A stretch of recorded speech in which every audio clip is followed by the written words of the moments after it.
ವಿಪರೀತ ಬೆನ್ನು ಅಥವಾ ಈ ಸ್ಪೈನಲ್ ಕಾರ್ಡ್ಗೆ ಸಂಬಂಧಪಟ್ಟ ಹಾಗೆ ಮೂಳೆಗೆ ಸಂಬಂಧಪಟ್ಟ ಹಾಗೆ ಏನಾದರೂ ಪ್ರಾಬ್ಲಮ್ಸ್ಗಳಿದ್ರೆ ದಯವಿಟ್ಟು ಜಾಗೃತೆ ವಹಿಸಿ. ಯಾರೆಲ್ಲ ಅವಿವಾಹಿತರಿದೆ, ವಿವಾಹ ಆಗ್ತಾ ಇಲ್ಲ ಅಂತ ವಿವಾಹಕ್ಕೋಸ್ಕರ ಪ್ರಯತ್ನ ಪಡ್ತಾ ಇರುವಂಥವ್ರು, ತುಂಬ ಹೆಚ್ಚಾಗಿ ಅನಗತ್ಯ ವೆಚ್ಚ ಬರ್ತಕ್ಕಂತಹ ಸಾಧ್ಯತೆಗಳಿರ್ತದೆ. ನಮಸ್ತೆ ವೀಕ್ಷಕರೇ, ನಾನು ನಿಮ್ಮ ಮೈಸೂರಿನ ಶ್ರೀನಿವಾಸನ್. ವೀಕ್ಷಕರೇ, ಸಾಮಾನ್ಯವಾಗಿ 1/1/2026ರಿಂದ 30/12/2026ರವರೆಗೆ ಸಿಂಹರಾಶಿ ಈ ಒಂದು ವರ್ಷದ ಅವಧಿಯವರೆಗೆ ಸಿಂಹರಾಶಿಯವರ, ವಿಶೇಷವಾಗಿ ಸಿಂಹರಾಶಿಯವರ 2026ರ ವರ್ಷ ಭವಿಷ್ಯ. ಈ ವರ್ಷದಲ್ಲಿ ಸಿಂಹರಾಶಿಯವರಿಗೆ ಉದ್ಯೋಗ, ಶಿಕ್ಷಣ, ಆರೋಗ್ಯ, ಆರ್ಥಿಕ ವ್ಯವಸ್ಥೆ, ವಿವಾಹ, ಸಂತಾನ ಈ ಎಲ್ಲ ವಿಷಯಗಳ ಬಗ್ಗೆ 2026ರಲ್ಲಿ ಸಿಂಹರಾಶಿಯವರಿಗೆ ಹೇಗಿರಲಿದೆ ಎಂದು ವಿಶೇಷವಾಗಿ ತಿಳಿಯೋಣ ಈ ಒಂದು ವಿಡಿಯೋದ ಮೂಲಕ. ವೀಕ್ಷಕರೇ, ಯಾರೂ ಕೂಡ ಸ್ಕಿಪ್ ಮಾಡದೆ ಈ ಒಂದು ವಿಡಿಯೋನ ಸಂಪೂರ್ಣವಾಗಿ ನೋಡಿ. ಸಿಂಹರಾಶಿಯ ಈ 2026ರ ಭವಿಷ್ಯ ಹೇಗಿದೆ ಅಂತಕ್ಕಂಥದ್ದನ್ನು ನಾನು ನಿಮಗೆ ಈ ಒಂದು ವಿಡಿಯೋದ ಮೂಲಕ ತಿಳಿಸ್ಕೊಡ್ತೀನಿ. ಮೊದಲನೇದಾಗಿ ವೀಕ್ಷಕರೇ, ವ್ಯವಸ್ಥಿತವಾದಂತಹ ಉದ್ಯೋಗದ ಬಗ್ಗೆ ನೋಡೋದಾದರೆ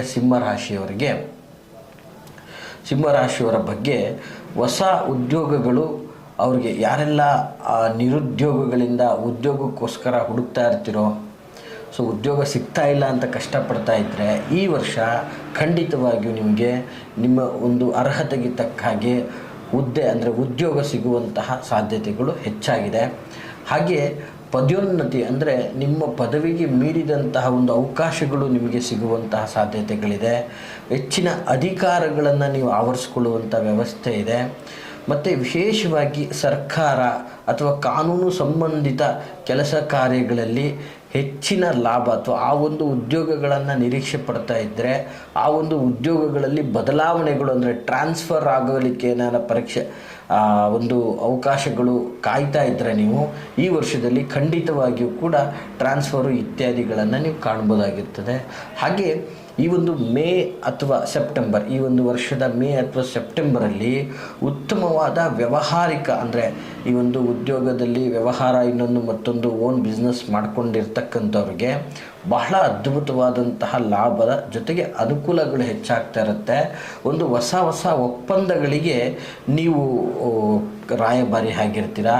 ಜೊತೆಗೆ ಪಾರ್ಟ್ನರ್ಶಿಪ್ ವ್ಯವಹಾರಗಳಿಗೆ ಸಂಬಂಧಪಟ್ಟ ಹಾಗೆ ವಿಶೇಷವಾಗಿ ಈ ಒಂದು ವ್ಯವಸ್ಥೆಯಲ್ಲಿ ತುಂಬ ಜಾಗರೂಕರಾಗಿರಿ ಮತ್ತು ತುಂಬ ಚಾನ್ಸ್ಗಳು ನಿಮಗೆ ಸಿಗ್ತಾ ಇರ್ತದೆ. ಒಳ್ಳೆ ಪಾರ್ಟ್ನರ್ಶಿಪ್ಗಳು ನಿಮ್ಮೊಟ್ಟಿಗೆ ಬಿಸ್ನೆಸ್ ಮಾಡಲಿಕ್ಕೆ, ಒಂದು ಉದ್ಯೋಗ ವ್ಯವಸ್ಥೆ, ಒಂದು ವ್ಯವಹಾರವನ್ನು ಮಾಡಲಿಕ್ಕೆ ಅವಕಾಶಗಳು ಸಹ ಈ ಒಂದು ವರ್ಷ ನಿಮಗೆ ಬರ್ತದೆ ಅಂತ ಹೇಳಕ್ಕೆ ಇಷ್ಟಪಡ್ತೀನಿ. ಒಟ್ಟಾರೆ ವೃತ್ತಿ ಜೀವನದ ಒಂದು ವ್ಯವಸ್ಥಿತವಾದಂತಹ ವರ್ಷ, ಈ ಒಂದು ವರ್ಷ ಶುಭ ಅಂತ ಹೇಳಿದ್ರೆ ತಪ್ಪಾಗ್ಲಿಕ್ಕೆ ಸಾಧ್ಯ ಇಲ್ಲ. ಬಹಳ ಉತ್ತಮವಾದಂತಹ ಫಲ ಇದೆ ಅಂತ ಕೂಡ ಹೇಳ್ಬೋದು. ಹಾಗೆ ಈ ಒಂದು 2026 ಸಿಂಹರಾಶಿಯವರಿಗೆ, ವಿದ್ಯಾರ್ಥಿಗಳಿಗೆ ಯಾವ ರೀತಿಯಾದಂತಹ ಫಲ ಇದೆ ಅಂತ ನೋಡೋದಾದರೆ, ಅಧ್ಯಯನದ ಬಗ್ಗೆ ಈ ಒಂದು 2026ರ ವರ್ಷದಲ್ಲಿ ವಿದೇಶಿ ಶಿಕ್ಷಣ ಬಯಸುವಂಥವ್ರು, ಅಂದರೆ ವಿದೇಶಕ್ಕೆ ಹೋಗಿ ನಾವು ಓದಬೇಕು, ಅಲ್ಲಿ ನಾನು ಒಂದು ಮೆರಿಟಲ್ಲಿ ಬರಬೇಕು, ಅಥವಾ ಉನ್ನತ ಶಿಕ್ಷಣಕ್ಕೋಸ್ಕರ ನಾವು ವಿದೇಶಕ್ಕೆ ಹೋಗಬೇಕು, ಅಥವಾ ಅಲ್ಲೇ ಓದಬೇಕು ಅನ್ನುವಂತಹ ಬಯಸ್ತಾ ಇರುವಂಥವರಿಗೆ ಶುಭ ಸೂಚನೆ ಸಿಗುವಂತಹ ಸಾಧ್ಯತೆಗಳಿದೆ. ಹಾಗೆ ಸ್ಪರ್ಧಾತ್ಮಕ ಪರೀಕ್ಷೆಗಳಲ್ಲಿ ಯಶಸ್ವಿಯನ್ನು ಕೂಡ ಪಡ್ಕೊಳ್ಳುವಂತಹ ಸಾಧ್ಯತೆ ಈ ವರ್ಷದಲ್ಲಿ ಕಾಣ್ಬೋದಾಗಿರ್ತದೆ ಸಿಂಹರಾಶಿಯವರು. ಹಾಗೆ ಗಮನ ಅಥವಾ ಸ್ಮರಣ ಶಕ್ತಿ ಜ್ಞಾಪಕ ಶಕ್ತಿ, ಮಿಡಿತ ಇವೆಲ್ಲವೂ ಕೂಡ ಈ ಒಂದು ವರ್ಷ ಹೆಚ್ಚಾಗುವ ಸಾಧ್ಯತೆ. ಯಾಕೆಂದರೆ ನಿಮ್ಮ ಮಕ್ಕಳಲ್ಲಿ ಪದೇ ಪದೇ ಓದ್ತಾ ಇದ್ರೂ ಜ್ಞಾಪಕ ಶಕ್ತಿ ಇರಲ್ಲ, ಒಂದು ಕಡೆ ಕಾನ್ಸಂಟ್ರೇಟ್ ಮಾಡೋಕ್ಕಾಗ್ತಾ ಇರಲ್ಲ, ಪದೇ ಪದೇ ಏನೋ ಒಂದು ಗೊಂದಲ, ಮಿಡಿತದ ಒಂದು ವ್ಯವಸ್ಥೆ ಈ ಥರದ್ದೆಲ್ಲ ಇದ್ದಂಥ ಸಂದರ್ಭಗಳಲ್ಲಿ ಈ ವರ್ಷ ಆ ಒಂದು ಫೋಕಸ್ಸು ಅಧ್ಯಯನದ ಮೇಲೆ ಮಾಡ್ತಾರೆ ಅಂತಲೂ ಸಹ ಹೇಳಬಲ್ಲೆ. ಇದಕ್ಕೆ ಪ್ರತ್ಯೇಕವಾಗಿ ಯಾವುದೇ ಥರ ಪರಿಹಾರವನ್ನು ಮಾಡುವಂಥ ಅಗತ್ಯ ಇಲ್ಲ ವೀಕ್ಷಕರೇ. ಹಾಗೆ ಈ 2026 ಸಿಂಹರಾಶಿಯವರ ಆರ್ಥಿಕ ಫಲ ಹೇಗಿದೆ ಅಂತ ನೋಡೋದಾದರೆ, ಆದಾಯ ಸ್ಥಿರವಾಗಿ ಹೆಚ್ಚಾಗ್ತಾ ಹೋಗ್ತದೆ ಅಂತ ಹೇಳಿದ್ರೆ ತಪ್ಪಾಗಲಿಕ್ಕಿಲ್ಲ. ಅಂದರೆ ವರ್ಷದ ಪ್ರಾರಂಭದಿಂದನೇ ಸ್ಥಿರವಾಗಿ ಹೆಚ್ಚಾಗ್ತಾ ಹೋಗ್ತದೆ. ಮತ್ತು ನೀವು ಮಾಡಿರ್ತಕ್ಕಂತಹ ಒಂದು ಬಂಡವಾಳ ಹಾಕಿರ್ತಕ್ಕಂಥ ವ್ಯಾಪಾರ ಉದ್ಯೋಗಗಳಿಂದ ಆಗಿರ್ಬೋದು, ಶೇರ್ ಮಾರ್ಕೆಟ್ ಹೂಡಿಕೆಗಳಿಂದ ಆಗಿರ್ಬೋದು, ನಿಧಾನವಾದಂತಹ ಲಾಭವನ್ನು ನೀವು ಕಾಣ್ತಾ ಹೋಗ್ಬೋದಾಗಿರ್ತದೆ. ಮತ್ತು ಜುಲೈ ನಂತರ ಪರಿಣಾಮ ತುಂಬ ಹೆಚ್ಚಾಗಿ ಅನಗತ್ಯ ವೆಚ್ಚ ಬರ್ತಕ್ಕಂತಹ ಸಾಧ್ಯತೆಗಳಿರ್ತದೆ. ಸೊ ಅದನ್ನು ಎಚ್ಚರ ವಹಿಸಿ ಕಡಿಮೆ ಮಾಡಿಕೊಂಡ್ರೆ ತುಂಬ ಅದ್ಭುತವಾದಂತಹ ಫಲ ಇದೆ ಅಂತ ಹೇಳ್ಬೋದು. ಹಾಗೆ ವರ್ಷದ ಕೊನೆಯಲ್ಲಿ ಉತ್ತಮ ಸಂಗ್ರಹ ಅಂದರೆ ಒಳ್ಳೆ ಸೇವಿಂಗ್ಸನ್ನು ನೀವು ಮಾಡ್ಕೋಬೋದಾಗಿರ್ತದೆ. ವರ್ಷದ ಅಂತ್ಯ ಅನ್ನೋಷ್ಟರಲ್ಲಿ ಧನಕನಕಗಳಲ್ಲಿ ಒಂದು ಒಳ್ಳೆ ಸೇವಿಂಗ್ಸನ್ನು ನೀವು ಕಾಣ್ಬೋದಾಗಿರ್ತದೆ. ಇನ್ನು ಈ ವರ್ಷ ಯಾರೆಲ್ಲ ಆಸ್ತಿ, ಮನೆ, ಜಮೀನು ಈ ಸಂಬಂಧಿತವಾದ ವಿಷಯದಲ್ಲಿ ಗೊಂದಲಗಳಿದ್ದರೆ ಅದು ಕ್ಲಿಯರ್ ಆಗ್ತದೆ. ಅಂದರೆ ಕಾನೂನು ಕಟ್ಟಡ ಅಥವಾ ಇನ್ನೊಂದು ಮತ್ತೊಂದು ವಿಚಾರಗಳಲ್ಲಿ, ಕೋರ್ಟು ಕಚೇರಿಗಳಲ್ಲಿ ದಾವೆಗಳು ಏನಾನ ಇದ್ದರೆ ಈ ಒಂದು ವರ್ಷಗಳಲ್ಲಿ ಅದು ಸಂಪೂರ್ಣ ಕ್ಲಿಯರ್ ಆಗಿ ಸಂಬಂಧಿತ ಕಾರ್ಯಗಳಲ್ಲಿ ಶುಭವನ್ನು ನೀವು ಅನುಭವಿಸುವಂಥ ಸಾಧ್ಯತೆಗಳನ್ನು ಈ ಒಂದು ವರ್ಷ ನೋಡ್ಬೋದಾಗಿರ್ತದೆ. ಇನ್ನು ಈ 2026 ಸಿಂಹರಾಶಿಯವರಿಗೆ ವಿವಾಹ, ದಾಂಪತ್ಯ, ಸಂತಾನಕ್ಕೆ ಸಂಬಂಧಪಟ್ಟ ಹಾಗೆ ಹೇಗಿದೆ ಅನ್ನುವಂಥದ್ದನ್ನು ನೋಡೋದಾದರೆ, ಯಾರೆಲ್ಲ ಅವಿವಾಹಿತರಿದೆ, ವಿವಾಹ ಆಗ್ತಾ ಇಲ್ಲ ಅಂತ ವಿವಾಹಕ್ಕೋಸ್ಕರ ಪ್ರಯತ್ನ ಪಡ್ತಾ ಇರುವಂಥವರಿಗೆ ಈ ಒಂದು ವರ್ಷ ಒಳ್ಳೆಯ ಮದುವೆಯ ಮಾತುಕತೆ ಅಂದರೆ ಎಂಗೇಜ್ ಆಗುವಂಥ ಸಾಧ್ಯತೆಗಳು ಖಂಡಿತವಾಗಿ ಇದೆ ಅಂತ ಹೇಳಿದ್ರೆ ತಪ್ಪಾಗಲಿಕ್ಕಿಲ್ಲ.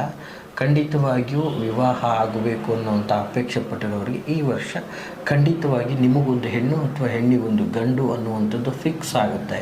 ಎಂಗೇಜ್ಮೆಂಟ್ ಅನ್ನುವಂಥದ್ದು ಆಗುವಂಥ ಸಾಧ್ಯತೆ ಇದೆ. ಹಾಗೆ ದಾಂಪತ್ಯದಲ್ಲಿ ಸಂತೋಷ, ಸಹಕಾರ ಹೆಚ್ಚಳ ಆಗುವಂತಹ ವಿಚಾರ. ಮತ್ತು ವಿಶೇಷವಾಗಿ ಯಾರೆಲ್ಲ ಸಂತಾನ ಅಪೇಕ್ಷೆಗಳಿದಿರೋ ಅವರುಗಳಿಗೆ ಕುಟುಂಬದಲ್ಲಿ ಹೊಸ ಸದಸ್ಯರ ಆಗಮನ ಆಗುವಂತಹ ಸೂಚನೆಗಳು ಸಿಗುವಂತಹ ಸಾಧ್ಯತೆ. ಅಂದರೆ ನೀವು ಕನ್ಸೀವ್ ಆಗ್ತಾ ಇದ್ದೀರಾ ಅಥವಾ ನಿಮಗೆ ಒಂದು ಮನೆಗೆ ಒಂದು ಒಳ್ಳೆಯ ರೀತಿಯಲ್ಲಿ ನಿಮಗೆ ಗರ್ಭಧಾರಣೆ ಆಗಿದೆ ಅನ್ನುವಂಥ ಸೂಚನೆಗಳು, ಸಿಹಿ ಸುದ್ದಿಗಳು ಬರುವಂತಹ ಸಾಧ್ಯತೆ ಅಂತಕ್ಕಂಥದ್ದನ್ನು ಹೇಳ್ಬೋದು.